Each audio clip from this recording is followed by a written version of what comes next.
All right. Hi, Jen. We are live on the Facebook. How are you today? I'm good. How are you doing, LeAnn? Good. Everybody, welcome to Wednesday Lunch with LeAnn. We're very excited you've decided to join us today. We're doing these at noon to talk about a couple of things. Some of them are COVID related. Some of them are just let's take a break from that and look up and talk about some other things. And that's exactly what we're doing today, huh, Jen? Yep. Yep. So our first order of business all the time, if we'll get to know a little bit about Jen, if you don't know Jen yet, many of you probably do, but we'll get to know a little bit about her in a second. First, we're going to talk about what we're having for lunch. So I think I'm going to share my lunch first because it's a little less entertaining than Jen's.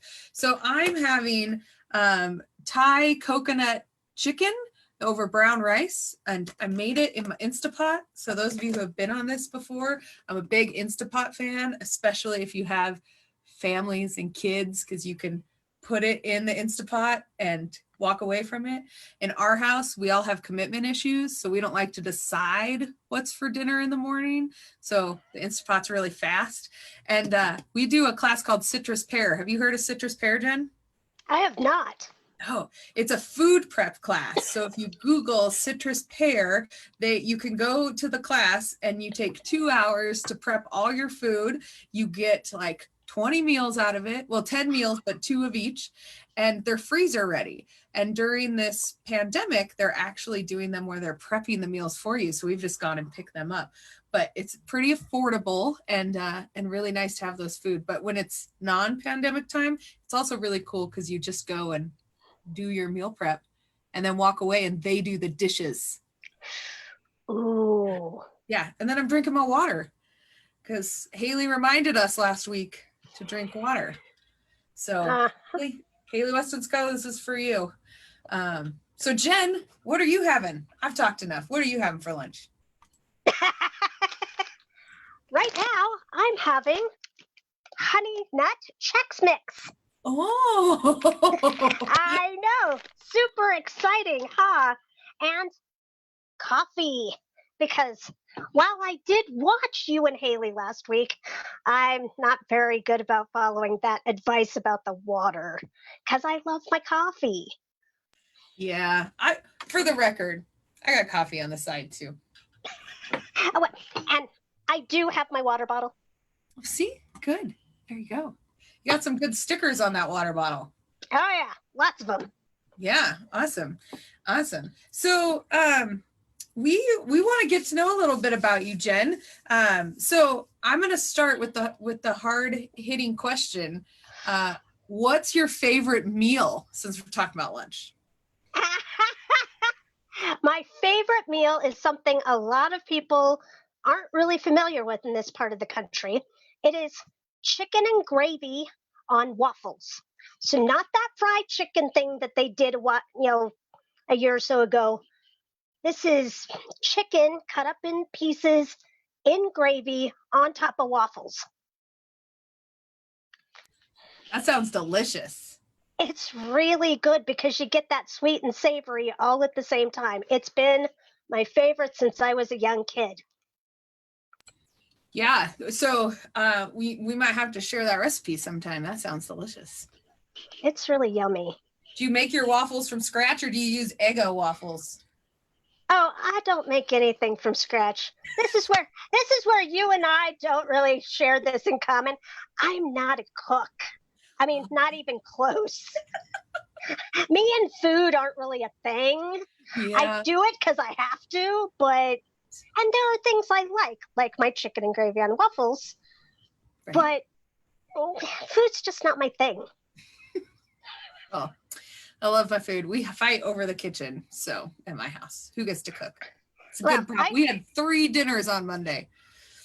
Wow. These days, I'm getting kicked out of the kitchen by my 13-year-old. So hey, that's all right. That's all right. So tell me a little bit about how you were introduced to LINC, Jen, because you have been around for a really long time. So I'd love to hear kind of that origin story about how you were introduced to LINC and the independent living movement. Well, those are actually two different questions. Oh, hey. I know, because my working at LINC was not my introduction to IL.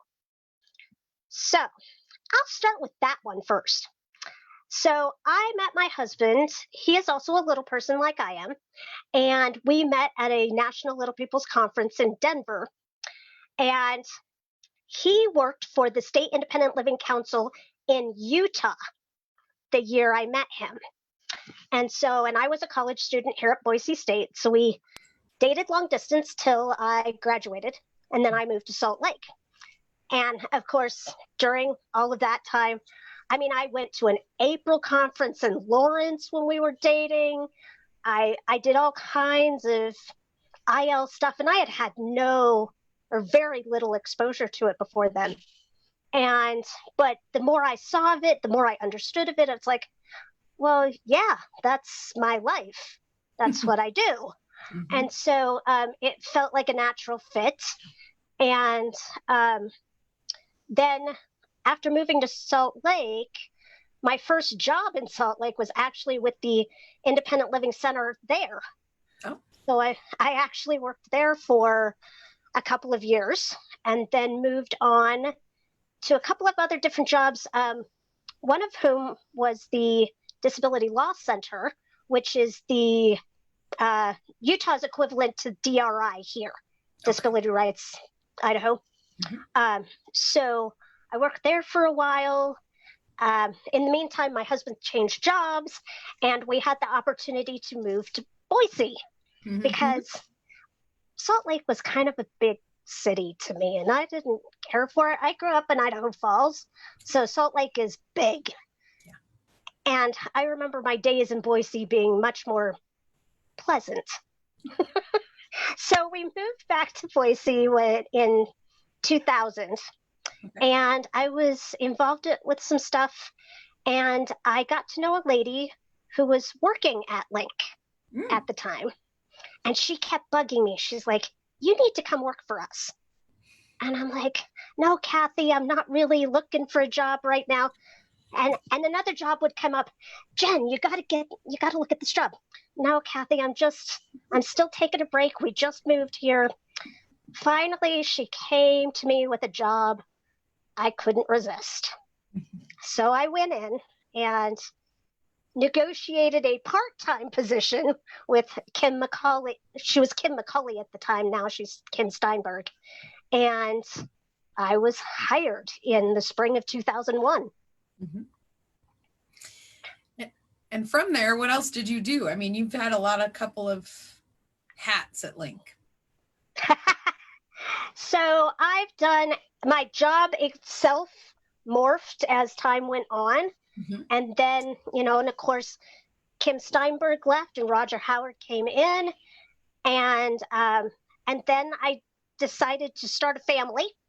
And so after about 6 years, I left LINC to be a stay-at-home mom. A couple years into that, they talked me into coming back as a member of the board. Mm-hmm. So I've actually served on the board for several years. I can't remember how many, but several. And then I left that a couple of years ago because I got talked into being the PTO president at my daughter's school. It was a year ago. I was finally getting finished with that thing. Yeah. And it's like, I just couldn't do it all. So something had to give. And so I left for a little while. And, after that, kind of had a rest period. And LeAnn kept coming to me saying, Jen, I have a job for you. Jen. I said, oh, okay. Why don't we give it a try? Yep. And I'm back. And now we're here.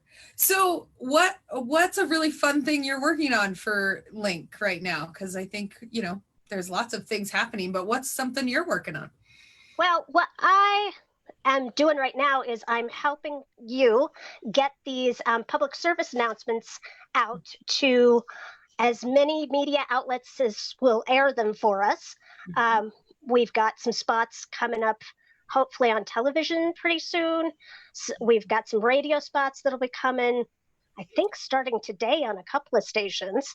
Yeah. And then I'm working on print media now to get the word out, because a lot of our folks that LINC serves don't necessarily have the internet or aren't comfortable using the internet.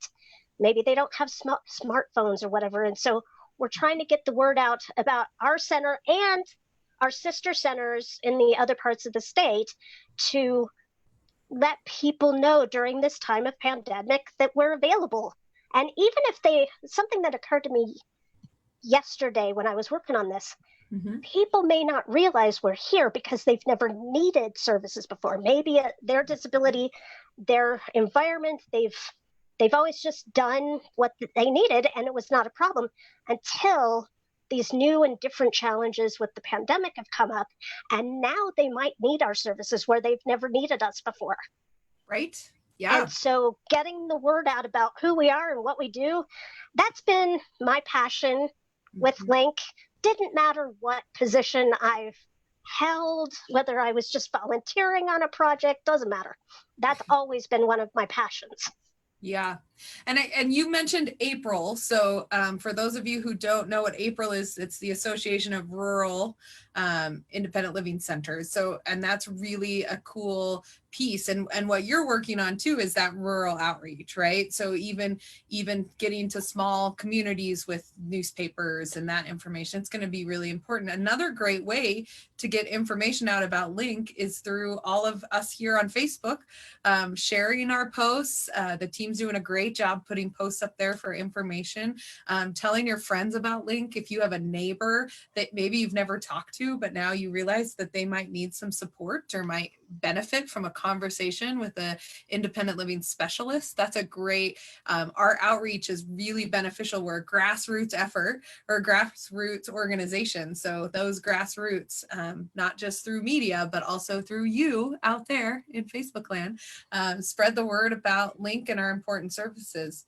So Jen, I want to talk a little bit because you referenced, that you're a little person and you have all these other, we talk a lot about visual disabilities as well as, hidden disabilities, and you're pretty open with all those conversations. Is there anything that really brought you to LINC that is related to any other disability or any other where you're at in the world? I know you wanted to mention a little bit about that with our group.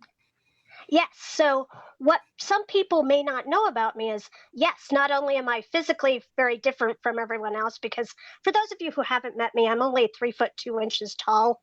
So roughly the height of your average 3-year-old. And it is what it is. Doesn't hurt my feelings. But the less obvious and sometimes just as debilitating is my bouts I've had with depression and anxiety. And sometimes those mental health issues get in my way more than my physical stature does. I have lots of workarounds. I've had a lifetime to figure out the workarounds for my physical stuff. The mental and emotional stuff's a little tougher. I'm in a really good place right now. I see counselors when I need to. I take antidepressants. And my life is pretty even keel. And I'm not looking for lots of bells and whistles. I like even keel. Yeah. And so, but yeah, I don't think people realize, they just assume that it's just my dwarfism that makes things difficult. And it's like, not really. Yeah. Yeah, and I think that's a really good point, especially this month. It's Mental Health Awareness Month. And, when we look at individuals in the community, we think we understand what they may be facing by what we physically see, but what we may not physically see can be a whole nother landscape that our neighbors and friends and folks in the community are trying to navigate. So I'm really glad that you're comfortable sharing that with our group and with our community. I think I was on a caretaker, the Idaho Caretakers Alliance was they're launching a great pilot program for caretakers called the Navigator program. And we were in our first planning call, and they were talking about, if you've met one caregiver, you've met one caregiver, right? Because their situation is unique. And just like that, if you've met one person with a disability, you've only met that one person. But even if you've met that one person, you may not even know what is debilitating to them. And to your point, even with these ads, there's a number of people who can go out into the community, but maybe have an autoimmune compromised system. So this is paralyzing to them, where before it was just, a little bit of a be aware of that. So I think this is really bringing out a lot of those. I appreciate you sharing that with us. And Absolutely. also, we're here with resources for those of you who may have questions around that as well. So reach out to us. We have to end on another fun fact about Jen. So you mentioned you lived in Salt Lake and that you had the opportunity to move back to Boise. And I would love to know what it is about Boise that you love being a citizen of. What is it about Idaho or Boise that you love about it? I love how, I know this is going to sound strange, how green it is, because it is greener than a lot of other parts of the state. But I love the trees. I love how friendly people still are.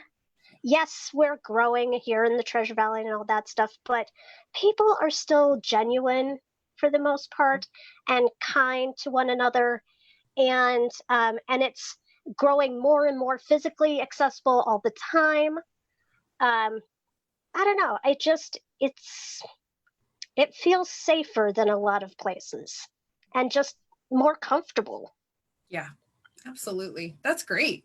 Well, Jen, really appreciate you joining us today. And we're hosting again next week. We're going to have Lana Gonzalez on, and she's going to talk about some other fun things that are happening with LINC. But again, we want to know what you want to hear about on these Lunches with LeAnn. If you want a guest contributor, if you want to be a guest contributor, we're not that scary. We just want to talk and have a chance to get to know our community a little bit better, one way of our outreach. So Jen, I appreciate your time. I hope you enjoy your Chex Mix and